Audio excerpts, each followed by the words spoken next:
Hey guys, today we're driving the 2024 Lotus Emira. Finally getting a chance to get behind the wheel of this car. I've been super excited to drive this. This one is the Sport chassis, so it has the slightly stiffer suspension. It's a first edition car, painted in shadow gray. Starting price on this is around $93,000, and it's just gorgeous inside and out. Let's walk you around this real quick. We'll talk about some of the specs, features, we'll look at it, and then we'll take it for a drive.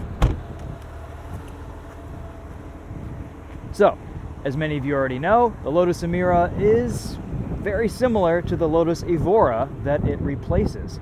This is the last internal combustion engine car that Lotus will be making. You can get it with a turbocharged inline four-cylinder from AMG with a dual clutch transmission, or a manual with this V6. It's 3.5 liter supercharged V6 from Toyota. Very exciting powertrain options. I'm actually kind of excited to drive the four-cylinder someday. It's got a little bit more power than this. This Emira makes 400 horsepower, 310 pound-feet of torque in manual form. We have steel brakes, front and rear. Really stunning looking car. I love the design direction that Lotus went with this new Emira. It is just it's supercar good looking for around $100,000, and that just to me makes this one of the best buys you can get at that price point. And also it's one of the few vehicles offered now at that price point with a manual transmission.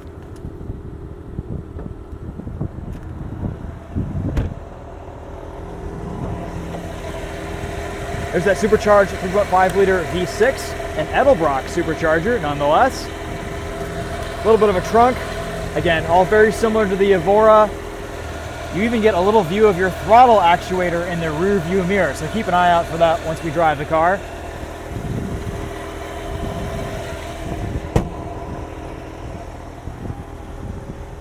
We have an active exhaust.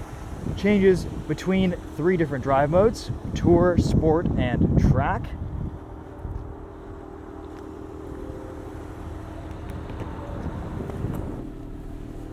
Oh, we get a KEF audio system, which seems to be Lotus's audio system of choice these days in their cars.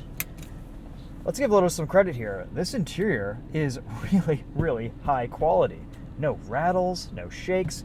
We are getting a little bit of wind noise from a wonky door seal here, but other than that, everything in here is quite nice. The infotainment is reasonably responsive. It's simply laid out. It seems to be pretty well designed. No major complaints with this. We got tire pressure readouts, G meters. Here's your climate control. We also get some physical controls for that down here. And we have heated seats, which will roast your bum off at the highest setting. It's all pretty intuitive and easy to use. I'm a big fan. Let's see if we can get CarPlay to connect here. We've got some drive mode settings. Like I said earlier, Tour, Sport, and Track. Passive dampers, but the drive modes adjust your throttle response and your exhaust sound. So here's what the exhaust sounds like in Tour. Here's Sport and Track. You notice more of a difference when the car's under load, under power on the street. Over here we've got our cruise controls. We'll go over how those work on the highway a little bit later. And we get just a few different gauges over here to the right in track mode. The gauge cluster also changes between drive modes. I've been mostly driving this around in Sport. 6-speed manual transmission feels fantastic. Nice short throws. Feels a little bit tighter between gates than the Lotus Evora I drove back in 2014 or so. You get a couple of cup holders right here. Some storage underneath, USB Type A and USB-C ports.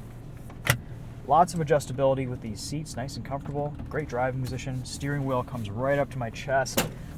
This telescopes and tilts, and yeah, just a nice wheel. I like the flat bottom too. Feels very special. Here's your glove box. Spec sheet on this particular car. Manual transmission, sport suspension, tan leather interior, which looks great. Black brake calipers, and all the stuff that we've talked about a little bit earlier. 180 mile an hour top speed on this Lotus Emira, which is very exciting. Okay, let's let's go for a quick drive. See what this is like, give you guys some first impressions, and yeah, let's have some fun in this thing. We'll start off in tour mode. Why not? Parking brake is an electronic parking brake. Right down here, there's the release, as well as a trunk pop button and a little slider for your gauge brightness.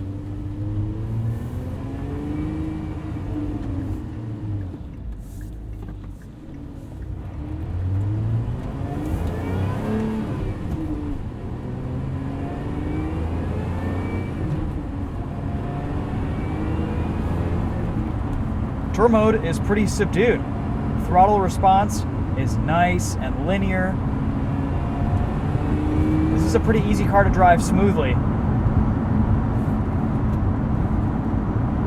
Gearing's a little bit on the tall side, but when you really wind this out, it's got a lot of power, 400 horsepower, 310 pound-feet of torque. You hear that supercharger in the background. This V6 sounds fantastic. Let's go into sport mode.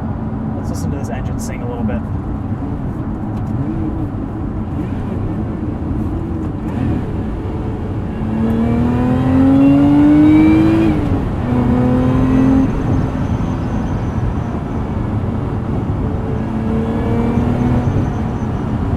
In my mind, this is how a sports car should sound and should feel.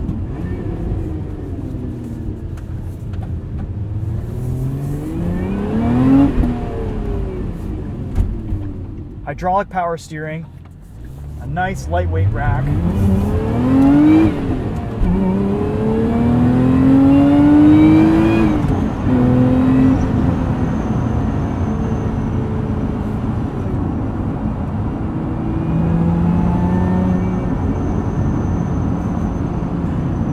This is awesome. This is a lot of fun to drive.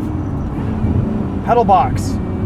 Surprisingly tight, a little bit closer together than you would expect. I have plenty of room on the left side for a dead pedal. For my foot size, it feels about right, but if you have larger feet, you're a taller individual, you might be a little bit hard-pressed to heel-toe downshift.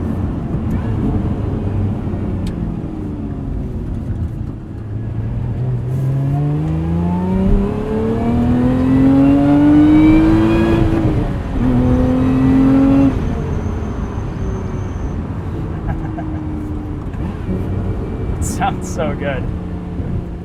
Let's go into track mode. Car gets a little bit louder.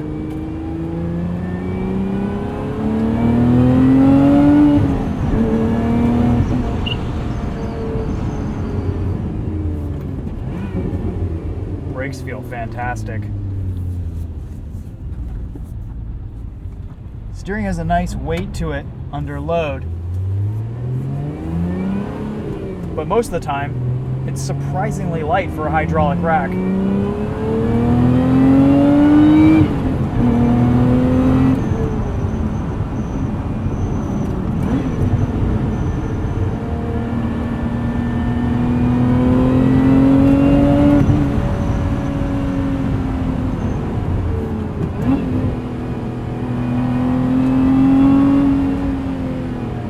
You do have to get into a bit of a rhythm with this car.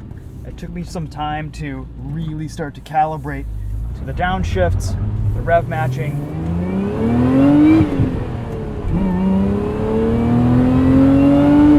The shift timing. But once you do, it's such a rewarding driving experience.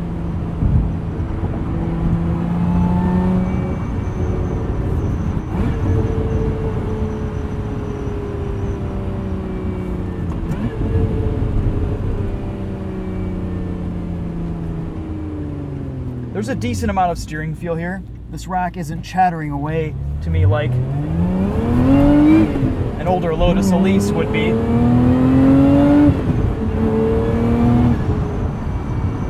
But among the competition and the landscape of cars these days, it's pretty darn good, and it is nice to have a hydraulic rack.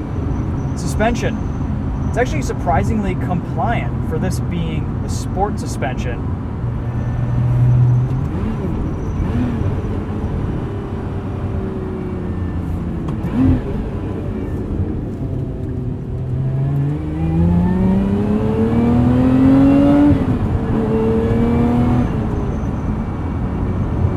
balance of this car really is reactive to your throttle inputs. Mid-corner, if you give it some throttle, it'll start to understeer and push. If you let off, it'll back off and rotate. That nose will dart in.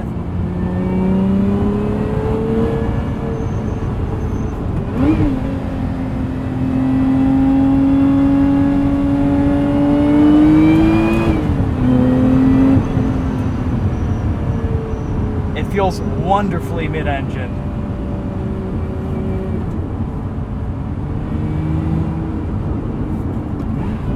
I think the thing I love most about the new Emira is just the way it sounds. Playing with the RPMs and that supercharged V6 is just so fun, so satisfying.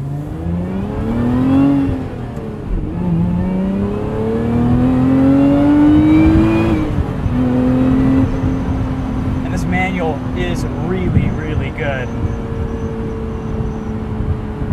You can actually see the linkage underneath here. There's a little window.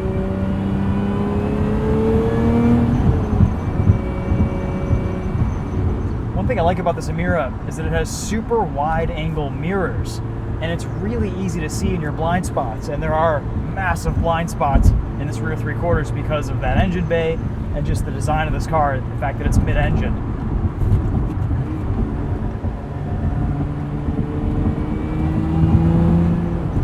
Because of those mirrors, visibility is actually pretty good. Forward visibility is fantastic. I have the biggest windscreen in the world with this low sloping front end, and I can even see pretty well out of the rear view mirror. All right, cruising on the highway. Let's go into tour mode, and we will engage cruise control. So all we do here is we turn over to the cruise control setting, press enter, and you can skip 5-mile-an-hour increments with a single press or hold for 1-mile-an-hour changes. Pretty straightforward, pretty easy. Looks like this has buttons for adaptive following distance changes, but it doesn't really seem to be doing anything. I think this car probably isn't equipped with that. That's fine. I'm okay with old school, old-fashioned cruise control.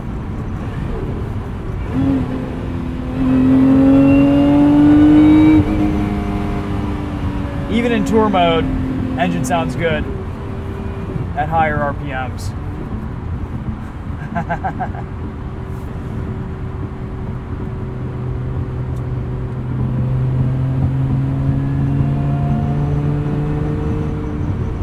Just cruising on the highway, this Emira is actually very comfortable. Again, ride is fantastic, very compliant. I have excellent visibility out of the front and sides. It's not that loud. Not a lot of tire noise from these Goodyear Eagle F1 Supersports. This is a really nice cruiser. I could do a lot of miles in something like this. And it should get pretty decent fuel economy with this V6 too.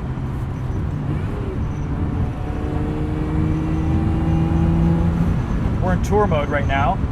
It's a little bit more toned down. That's okay. I think probably my favorite drive mode is track. Get some subtle burbles from the exhaust in sport and track mode.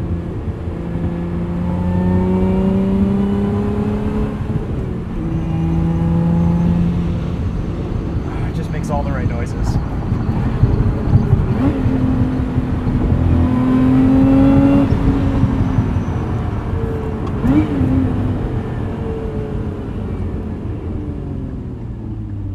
A lot of bite from these brakes.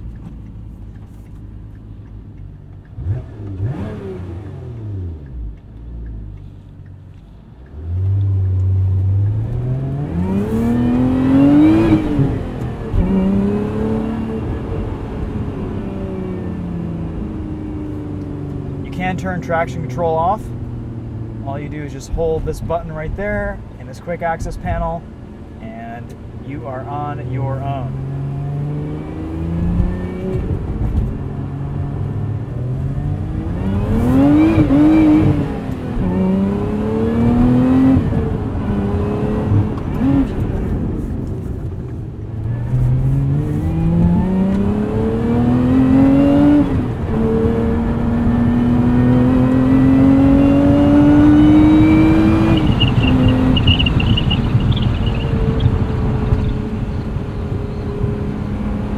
towards that window seal.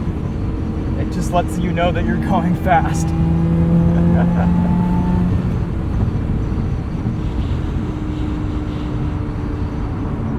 Torque here is really nice at highway speeds too. You don't need to rev this Emira out to get power out of it because it's supercharged. You can just leave it in 6th gear, 2,500, 3,000 RPM, and you have power to pull you around slower vehicles, make passes, and just cruise.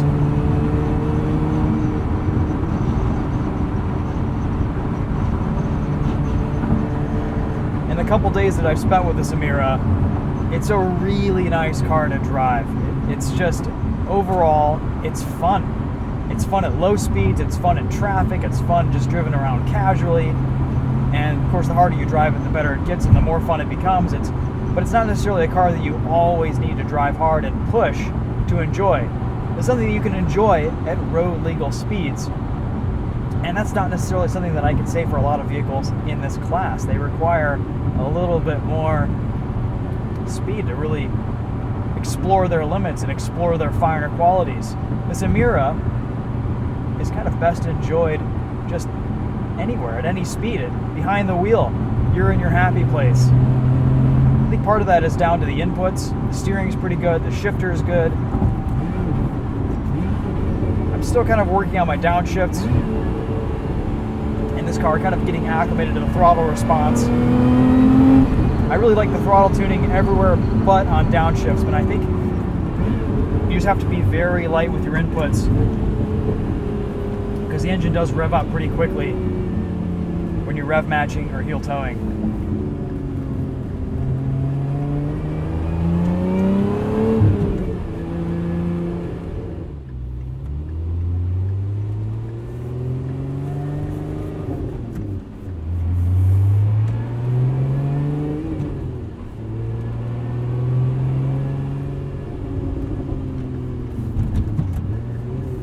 Otherwise, everything else in here seems to be pretty well sorted. The tech works nicely. I like this infotainment. It's simple, it's easy to use. Let's walk you around this one more time, and then we'll do a quick sound system test with this Emira.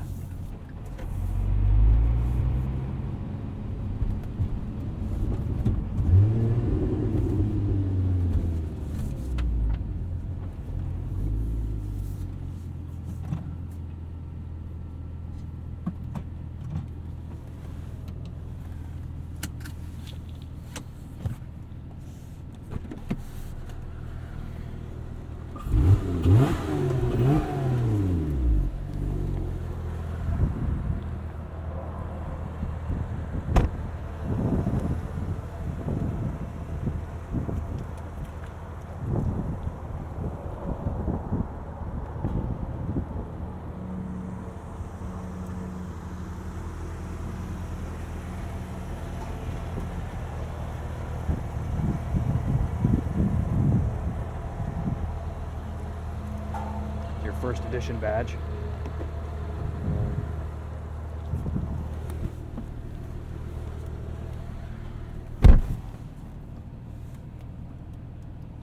Two-seat memory settings.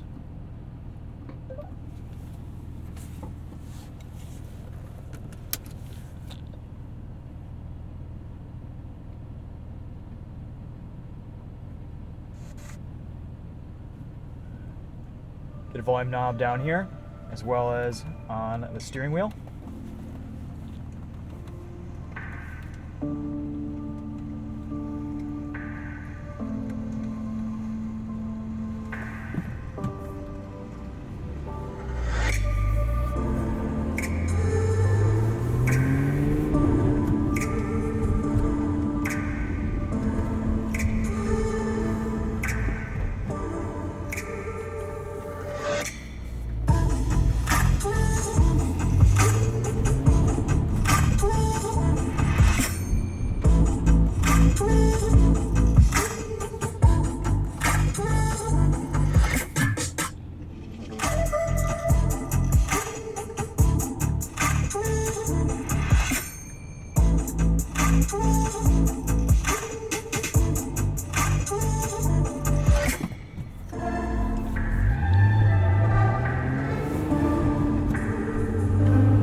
Sound system sounds quite good. Could do with a little bit more bass, but overall it seems pretty clear, and for the sound space in here, which is quite small, I think it works. The only thing I don't like about the sound in this car is that it's really, really hard to hear phone calls. It's pretty difficult to